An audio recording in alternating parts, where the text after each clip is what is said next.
What's up everybody, Mel from Mel Booker Music. This video we're going to talk about playing bluesy stuff over major chords. So I want you guys to take a look at this video, get your guitars ready, and let's check it out.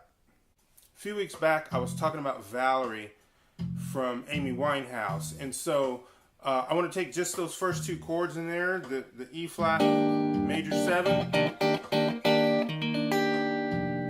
and the E minor 7, and talk about some approaches to playing those two, and then doing some bluesy riffs over them and stuff. Just my approach when I'm playing. Usually I improvise these, so I'm just going to play them, and then when these ideas come out, then I'll show you guys. So that's usually how I come up with these licks anyway. I'll be playing, jamming on some stuff, and just playing like, ooh, that's cool, and try to remember what I did. You know, sometimes if I'm teaching, you know, I'll write it down or tab it out or something for a student.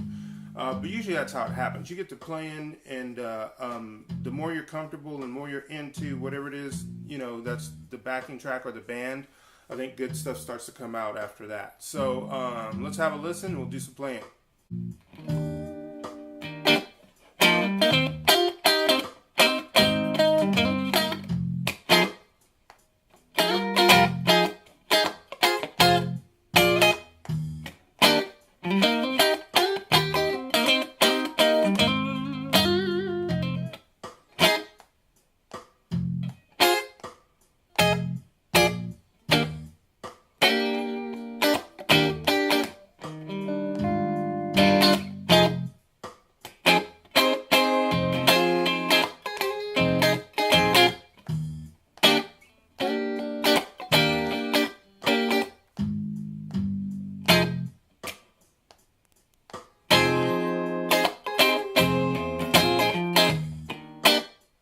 Alright, so I'm going to try to remember all the stuff I did and just go back and teach you guys. So I'm just going to go concept-wise, I think, and I might get pretty close to what I just did. So let's check it out.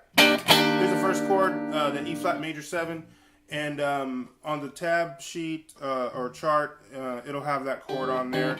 So let me show you some ideas to not have to play this chord every single time it comes up. You can, especially, you know, if you're playing over a singer. You know, I've seen some videos on YouTube where people are playing this with a singer and they're doing a lot of busy stuff here. I don't do that. If I'm playing with somebody and they're singing, I try to make this minimal, especially if there's a keyboard player in there, because we're in the same range. So I won't play as much. So what I'm showing you now is good for in-between stuff, or if there's nobody singing, or if you're doing an intro or outro or something. That's just me. I don't like to overplay the singer. If there's somebody in a band that's singing or soloing, you know, I'm trying to make sure they sound good. So I don't want to show off or be doing, you know, crazy licks. Somebody's trying to sing and you're up there, you know. So try to make it sound good and try to be in the pocket, but not, you know, step over the singer. E flat major 7. So sometimes I'll strip that chord up to just those 3. So when you're playing this chord, when the root's missing, you have those 3, and I just changed my fingering around.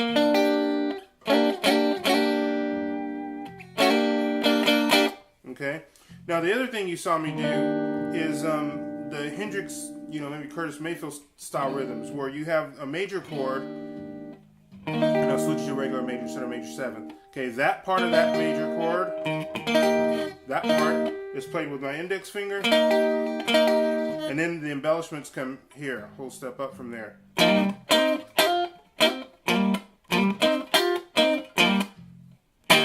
So if I have the chord,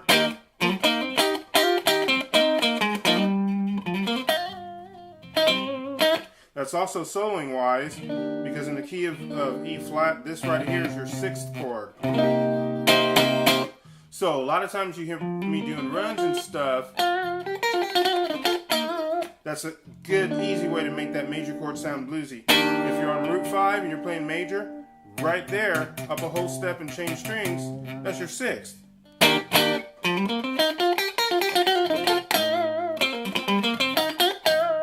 It sounds really good. Relative minor right there. Okay? So when I do this and I come up here,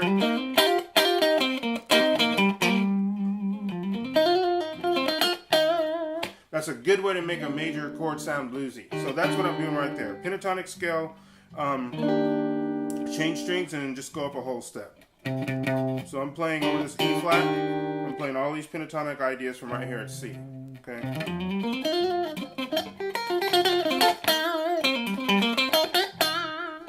Okay.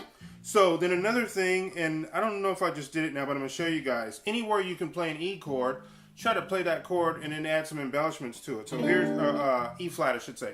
So here's the chord right here. Here it is again here, the F shape on the 11th fret.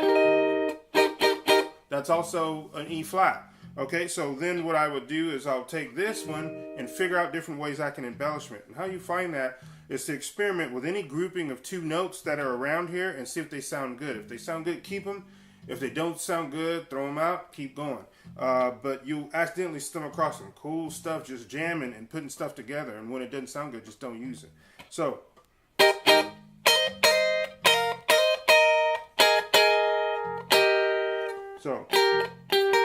that's just without the root. And then I took these two notes because I'm barred for the chord, and I just hammered on that first string, 13th fret, that F, and then the second string, that C right there. So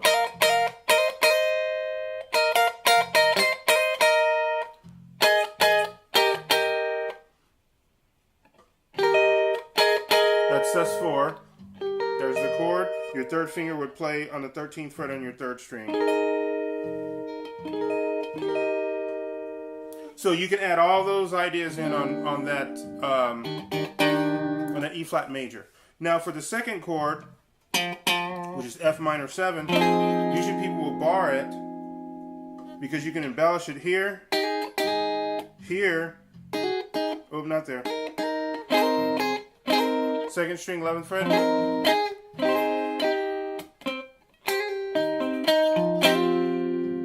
And then there is, like if you're doing a minor chord, not minor 7th, your pinky is just on the 3rd string right there on the 10th fret, okay?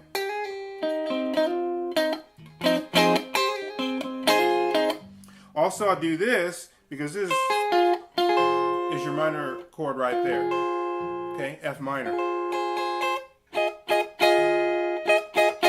And if I stick a note in it sounds good, I just keep it. You know, I don't even think about what the note is. You know, E flat right there. And then going back to the root note of this E flat. Okay, so when you put it all together, I'm going to turn the track back up and play over it again, and you guys can hear all these ideas. And then you can test them out on your own. Just play those two chords. I'm looking over here, my computer's running, I got the sound turned down. But if you play those two chords, your E flat and your F minor, just record yourself with a looper or something playing them, and then go back and try all these ideas, because they work out really good. But the longer you play them, the more cool stuff's going to come out. So you got to just, you know, just play them. Just let yourself get to the point where you're not thinking about making bad notes or whatever, and then you'll start hearing some cool stuff, and then you can start using them. All right, so let's try it out.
So you guys kind of get the idea how to do that. So just look at the chart. I'll have the chart posted below this video, depending on what social media you're on. If you're on YouTube, you're going to have to go to Steam it to get the chart. But that's how you do that. So you just need to have fun with it. Let the track play, man, and just let the feel of it just come out of the guitar, okay? And while you're practicing, you don't really know, you're not on stage. You don't even have to worry about bad notes. Just rock that thing. And then The stuff you like that you play that sounds good, remember that, keep those licks, and then incorporate that into what you're going to do. So that's how I do it. There's not any big deal to it at all. And you guys heard, I played some good stuff, some stuff, I'm hitting notes kind of off or whatever, but I didn't want to edit it out so you can see the process of going through and trying to find good stuff that you like. Okay, so try that out, you guys. I'm gonna see y'all in the next video. Be sure to like and subscribe and follow whatever social media you're viewing this on. And if you like the content, you can always donate and tip. I'll have a QR code too here that you guys can scan. So thanks a lot, people. I'll see y'all next time. I'm out. Peace.